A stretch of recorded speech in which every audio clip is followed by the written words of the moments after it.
Sir जी, सबसे पहले तो हमारे दर्शकों को स्वतंत्रता दिवस की बधाइयाँ दे दीजिएगा, और उसके बाद ये बताइए कि जो बांग्लादेश में चल रहा है 8-10 दिनों से, क्या इसका असर भारत पर पड़ेगा, या आने वाले समय में कहीं ऐसा ऐसा माहौल भारत में भी तैयार हो सकता है क्या? इस पर आप क्या कहेंगे?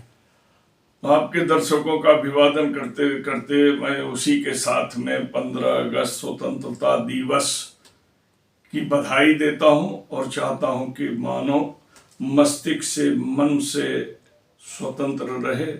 और स्वतंत्रता का मतलब ये होता है कि हम भारत के संविधान का आदर करते हुए इंसान से इंसान का प्यार करने का काम करें और देश को सर्वोपरि समझें।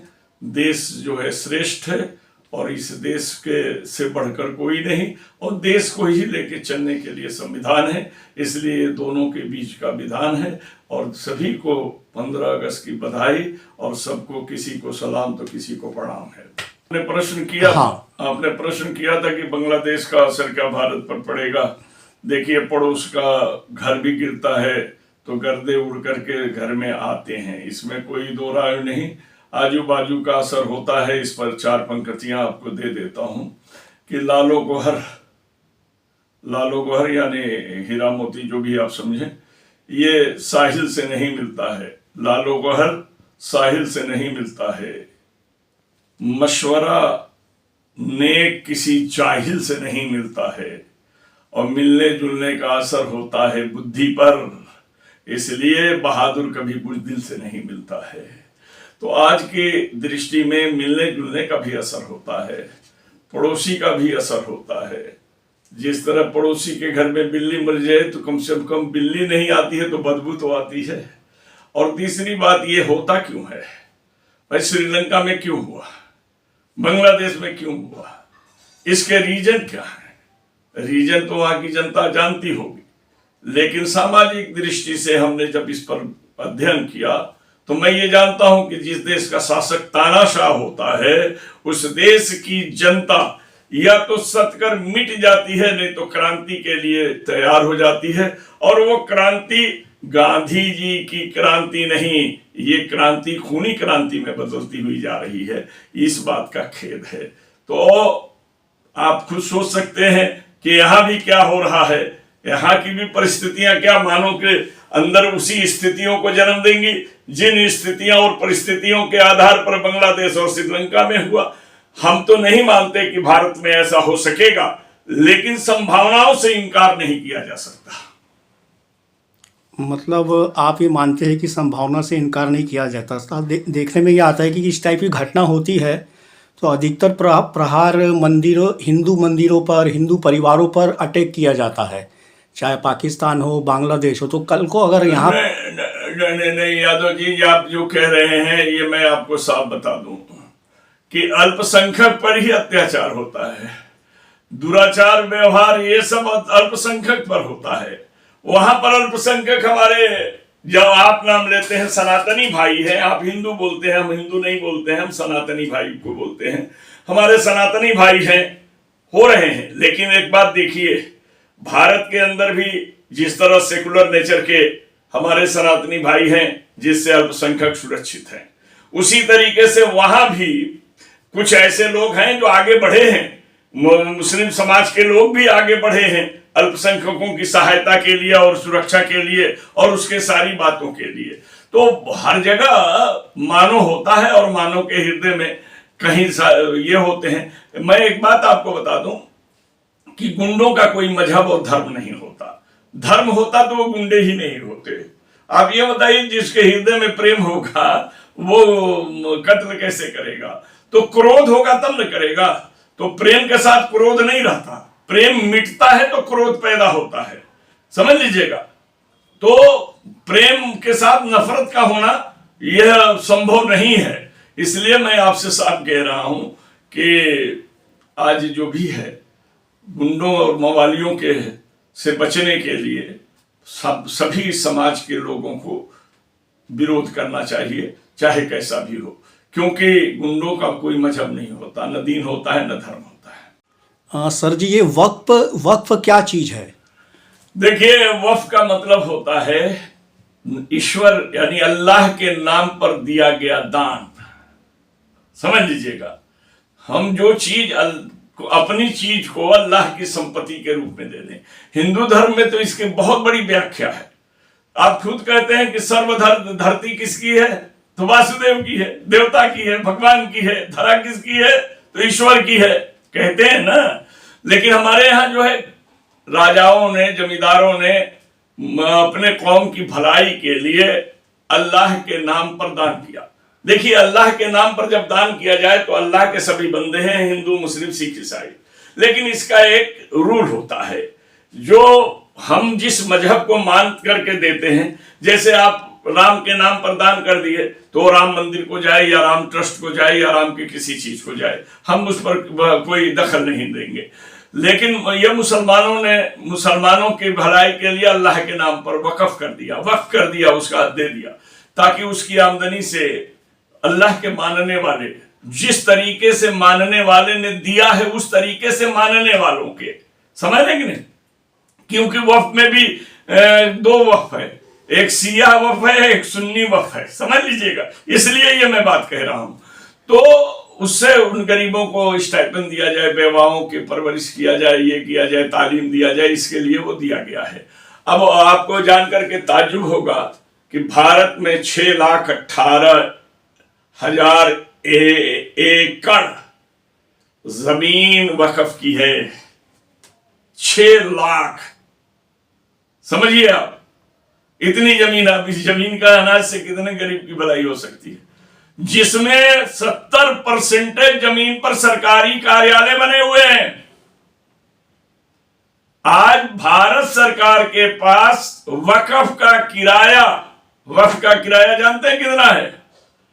3,78,000 करोड़ है। और ये बात कब आई थी? जब इंदिरा गांधी से वक्फ के मामले में ये झंझट हुई, कहा गया तो इंदिरा जी ने कहा जमीन तो खाली नहीं हो सकती है, उसका हम किराया देंगे, क्योंकि सरकारी कार्यालय बने हैं। वो किराया के स्थिति से आज ये किराया है। आज बाजार भाव का किराया देखेंगे तो बड़ी गड़बड़ हो जाएगी। ये दिल्ली, बड़े बड़े 4 शहरों के बीच का किराया है जो इतना है। उसके अलावा आज भी बहुत सी जमीनों पर इस तरह की चीजें हो रही हैं।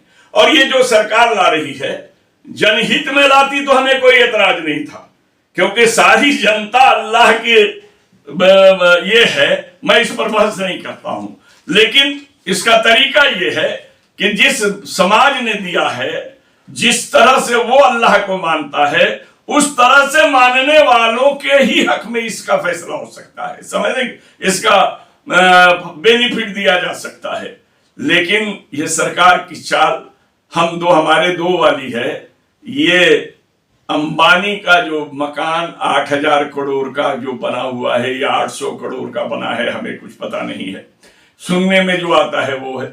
उस प्रॉपर्टी को बचाने के लिए ये कानून ला रहे हैं, संशोधन बिल ला रहे हैं, जो 1995 में भारत के अंदर वो कानून बना, समझ रहे कि नहीं, उसमें ये बदलाव करना चाहते हैं। ठीक है, ये तो ईश्वर का करम है, अल्लाह का करम है, ईश्वर की कृपा है। जो ईश्वर है यानी जो निराकार है, मैं उसकी बात कर रहा हूं, साकार की बात नहीं कर रहा हूं। तो अब उसमें सबसे बड़ी चीज क्या है कि अभी तो चली गई जेसीपी में, अब वहां क्या होगा, ज्वाइंट पार्लियामेंट्री कमेटी क्या करेगी क्या नहीं करेगी। लेकिन ये मालूम था मोदी को कि बिल हम पास नहीं करा पाएंगे, लेकिन मोदी ने ये काम क्यों किया, ये भी एक सवाल उठाएगा आदमी। मोदी ने ये काम इसलिए किया कि उन्हें अपने लोगों का वोट रोकना है। 3 प्रदेश में चुनाव है, अगर कश्मीर हो गया तो 4 प्रदेश में चुनाव है, समझ लीजिएगा। क्या रोकना है? देखो, हम अपने एजेंडे पे काम कर रहे हैं, बैसाखी पे चल रहे हैं, लेकिन एजेंडा नहीं छोड़े हैं। एक अपना एजेंडा दिखा दिया कि मैं मुस्लिम विरोधी हूं और मुसलमानों को सताऊंगा, ताकि हिंदू वोट की एकता हो। जबकि हमारे देश के सनातनी भाई बड़े कुछ ऐसे धर्मनिरपेक्ष हैं जो हिंदू मुस्लिम में फर्क नहीं समझते, सबको लेकर चलने का काम करते हैं। और उनके लिए धन्यवाद के अलावा कोई और हमारे पास नहीं है। हम सहानुभूति रख सकते हैं, उन्हें धन्यवाद दे सकते हैं, इससे ज्यादा क्या कर सकते हैं। इसके बाद विरोधियों को भी ये कह दिया, लो मैं तुम्हारी बात को मान लिया और कमेटी को भेज दिया। और जो सहयोगी दल है उन्हें भी उसने एक थपकी दे दिया कि ठीक है, आप लोग चाहते हैं तो हम इसे भेज दे रहे हैं, दिक्कत नहीं है, पेंडिंग में चला गया। अब जांच होगा, उसमें होगा, कब होगा, क्या होगा, कैसी वहां से बनेगी। 31 लोगों की कमेटी है, उसमें कौन है, हर दल के लोग हैं, जो होगा होगा, चलिए उस पर बहस नहीं है। अब इसमें एक बात सामने आके खड़ी हुई, आज ये बताइए मोदी ने कभी विश्वास मत लिया है? आप ये बताइए कि भाजपा भारतीय जनता पार्टी की पार्लियामेंट्री कमेटी ने यानी जो लोकसभा के सदस्यों की मीटिंग में मोदी को प्रधानमंत्री बनाने का प्रस्ताव पास हुआ है? नहीं हुआ है। तो ये बिल गिर जाती, सरकार गिर जाती, विश्वास के मत नहीं लेने वाले आदमी का ये बिल था और बिल के गिरने से गिर जाती, इसलिए इन्होंने पेंडिंग में किया, पैर को खींच लिया, अपने एजेंडे पर कायम रहते हुए ये बताने के लिए कि उसके वोट जो बिखर रहे हैं वो रुक जाए कि नहीं, अभी हम हिंदुत्व के रास्ते से बाहर नहीं हुए हैं। ये सर जी, जो कट्टर हिंदू है वो ऐसा स्लोगन देते हैं व्हाट्सएप यूनिवर्सिटी के जरिए का बोलचाल में कि मुस्लिमों को कि क्या भाईचारा हम ही निभाए और समय आने पर आप हमारा ही गला काटे। तो इस पर उनकी जो धारणा है उसको आप कैसे तोड़ेंगे? देखिए, धारणा पड़ोसियों के देशों को देख कर न कीजिए। पड़ोसियों के देश में वहां वो अल्पसंख्यक हैं, हमारे सनातनी भाई वहां अल्पसंख्यक हैं।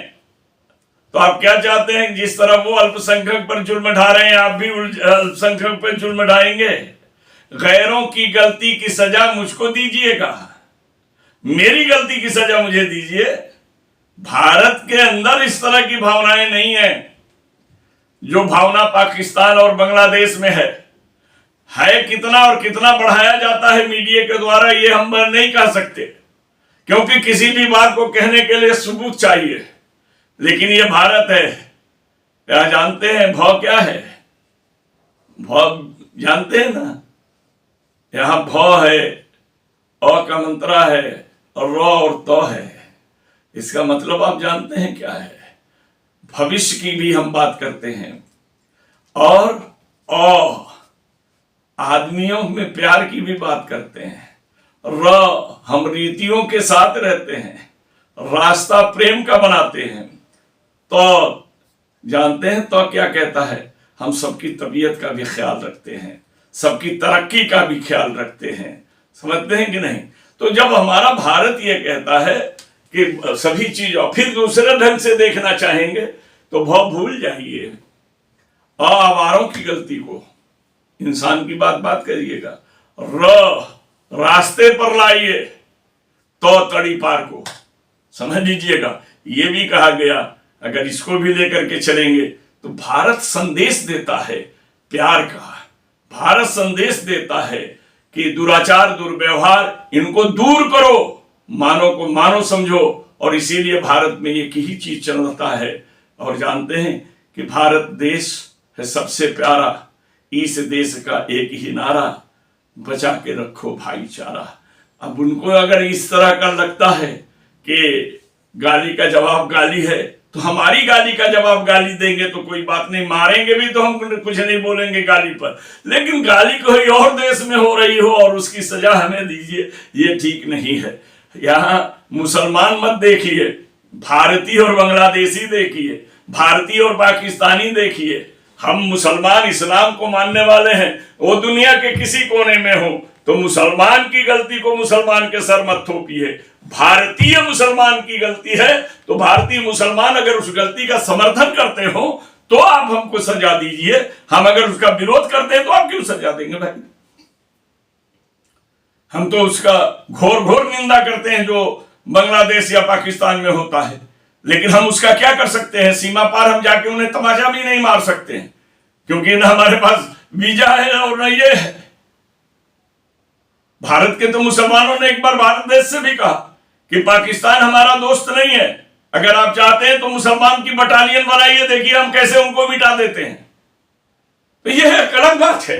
देश पर कोई भी अगर आक्रमण करेगा, चाहे वो हमारा सगा भाई भी हो, और देश पर अत्याचार करेगा तो सबसे बड़ा दुश्मन है, क्योंकि देश हमारे लिए सर्वोपरि है। ये बात मैंने पहले भी आपसे कहा, अभी भी मैं कह रहा हूं और यही मैं चाहता हूं कि जिसकी गलती उसको सजा दीजिए, दूसरे की गलती की सजा दूसरे को मत दीजिए। सर जी, आप 15 अगस्त के दिवस के अवसर पर देशवासियों को, नागपुर वासियों को, हमारे दर्शकों को एक अच्छा सा संदेश दे दीजिए।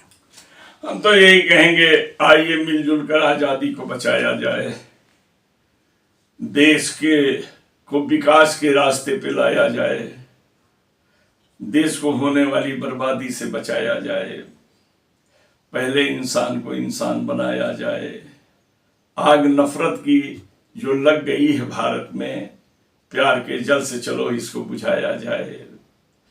इतना ही नहीं दोस्तों, सबको सीने से लगाया जाए, दुष्ट जो हैं उन्हें पहले समझाया जाए, न माने तो सरकार के कानून के हवाले कर दो। आइए प्रेम के एक पेड़ लगाया जाए। फल और साए में, फल की बात तो फलदार वृक्षों से करो, कम से कम शांति के साए में जुड़ाया जाए। आइए मिलके एक अभियान चलाया जाए, पहले इंसान को इंसान बनाया जाए। हिंदू, मुस्लिम, सिख, ईसाई या भारत के कोई नागरिक हो, सबके सीने में चलो भारत को बसाया जाए। मैं यही संदेश देना चाहूंगा और यही भावनाओं से मैं समाज में काम भी करता हूं।